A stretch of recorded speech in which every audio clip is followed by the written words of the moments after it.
The Ryzen 7 5700X is one of the best value CPUs currently and has a lot of untapped potential that makes it perfect for long-term use, whether for gaming, streaming, video editing, or 3D modeling.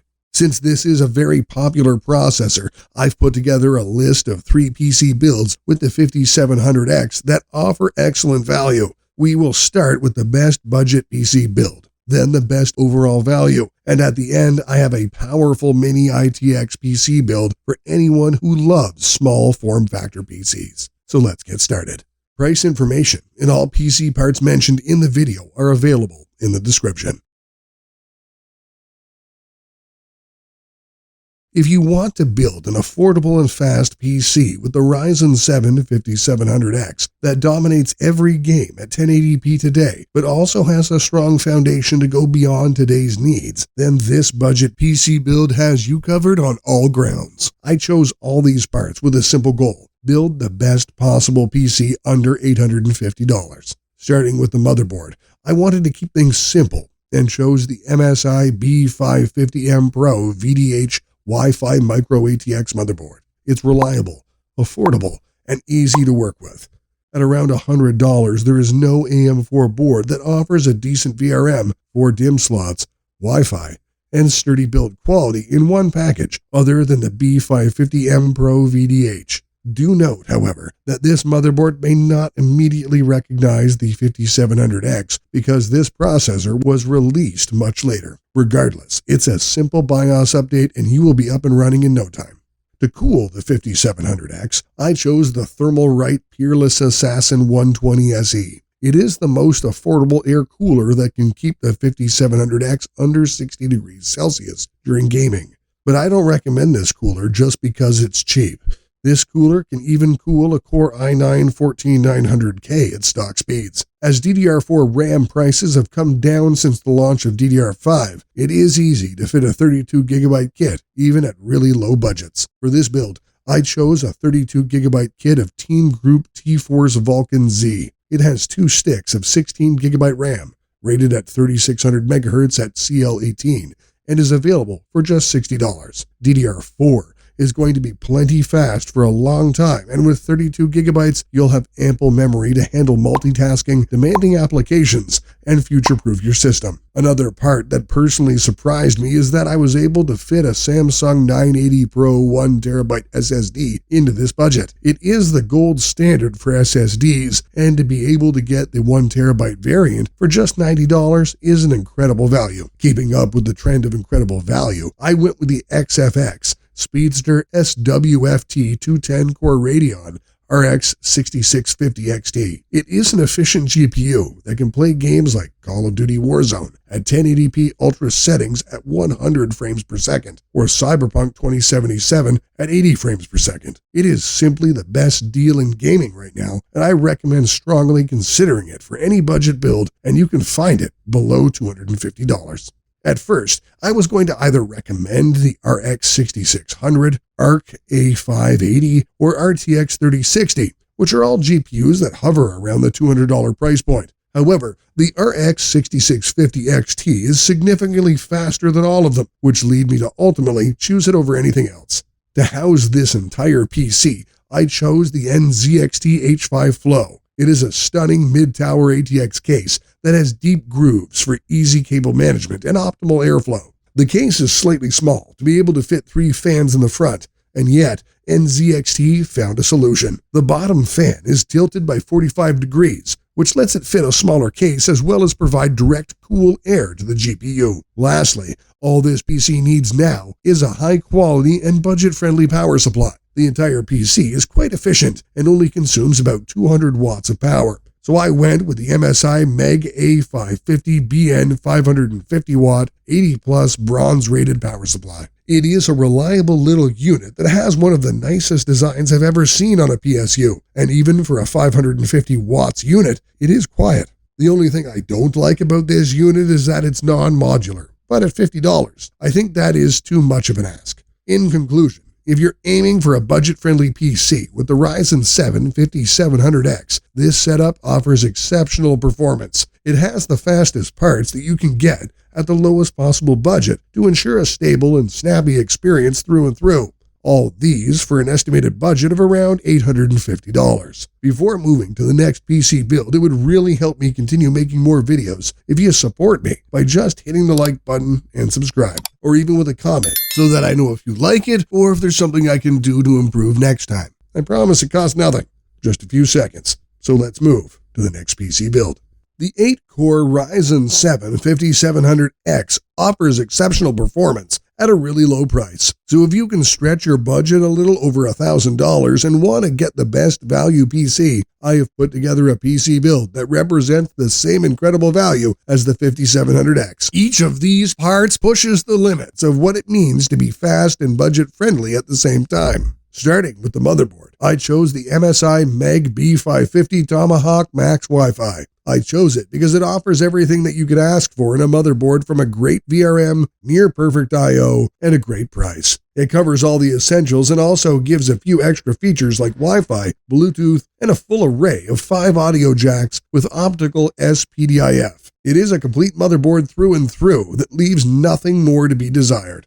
To cool the 5700X, I chose the Thermalright Peerless Assassin 120 SE. It is the most affordable air cooler that can keep the 5700X under 60 degrees Celsius during gaming and long work sessions. It is truly remarkable and has joined the ranks of legendary coolers like the Cooler Master Hyper 212. Since DDR4 RAM prices have come down ever since the launch of DDR5, it is easy to fit a 32GB kit, even at really low budgets. For this build, I chose again a 32GB kit of TEAMGROUP T-Force Vulcan Z. They're fast and snappy, and 32GB will ensure not running out of memory anytime soon. For storage, the crucial B5 Plus 2TB is a top-notch PCIe 4.0 drive featuring a DRAM cache. It delivers on its promises with an impressive read speed of 6,600 megabytes per second, making it one of the best value M2 SSDs. I recommend this SSD because it offers high-speed performance and ample storage capacity without needing to compromise between the two.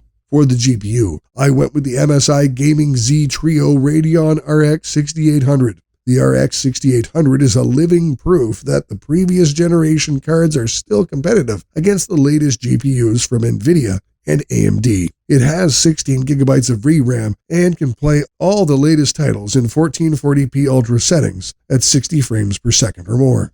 I really wanted to go with the RX 7800 XT, but in terms of value, the 6800 is identical to the 7800 XT. The 7800 XT is 25% more expensive and offers 25% more performance. At $389, it is near impossible to find a card that not only offers amazing 1080p and 1440p performance, but also offers entry-level 4K gaming performance at such a low price. To house this entire PC, I chose the NZXT H5 Flow. It is a stunning mid-tower ATX case that has deep grooves for easy cable management and optimal airflow. The case is slightly small to be able to fit 3 fans in the front, and yet NZXT found a solution. The bottom fan is tilted by 45 degrees, which lets it fit in a smaller case, as well as provide direct cool air to the GPU. If I ever get confused about choosing a case, I always resort to the H5 Flow, thanks to being near perfect in all areas. Lastly, I never skimp on power supplies, and for this PC, I chose the new 2023 version of the Corsair RM750E, 750 watt, 80 plus gold rated power supply.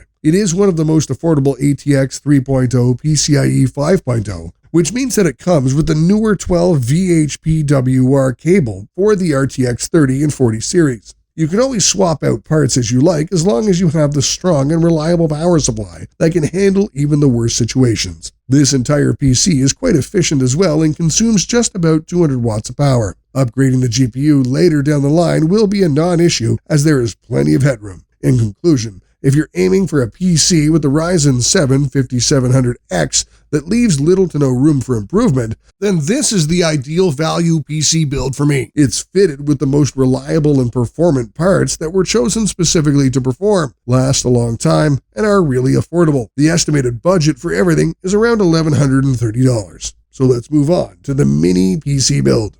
If you're looking for a tiny yet powerful PC that can play all the latest AAA games in 1440p, maxed out settings, and even be a 4K workstation powerhouse, this Ryzen 7 5700X powered mini ITX PC is sure to fulfill all of that. For building any AM4 based ITX PC, the Gigabyte B550i Aorus Pro-AX has become the de facto motherboard. Thanks to its 8-phase 90-amp VRMs, it can easily handle even the 16-core Ryzen 9 5950X while remaining completely stable and cool. It's honestly quite hard to overlook this board, especially when others like Asus and ASRock are charging too much for a similarly capable motherboard. The only inconvenience is that you have to update the BIOS because the 5700X came out after this board was released. To cool the 5700X, I chose the Cooler Master Master Liquid ML120L RGB-V2, a very long name for a small liquid cooler. The ML120L is an impressive closed-loop AIO with a 120mm fan and radiator, making it rather rare these days. I highly recommend this cooler to anyone who wants to maximize space within their mini ITX case,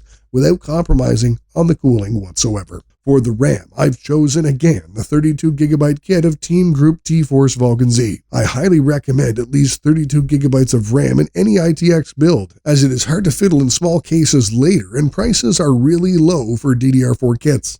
And if you're worried about storing games, as I did for the Value PC build, I went with the crucial P5 Plus 2TB. It is an excellent PCIe 4.0 drive with a DRAM cache that's plenty fast and spacious. The graphics card I chose for this build is the MSI Ventus TX OC GeForce RTX 4070. The Ventus TX has a much more reasonable size than other RTX 4070s thanks to the dual fan design that fits easily in almost any case. Also, this RTX 4070 uses the standard 8-pin power connector instead of the newer 12 VHPWR connector that other models have adopted. Other than the cooler, the GPU itself is perfect for 1440p gaming and offers top-notch productivity performance if you're into 3D modeling and video editing. Picking a power supply has gotten simpler these days. I went for the Corsair SF750 because it's small, really efficient, 80 plus platinum, and gives a solid 750 watts of power. One thing that concerns me a lot about smaller PCs is that they tend to be noisier.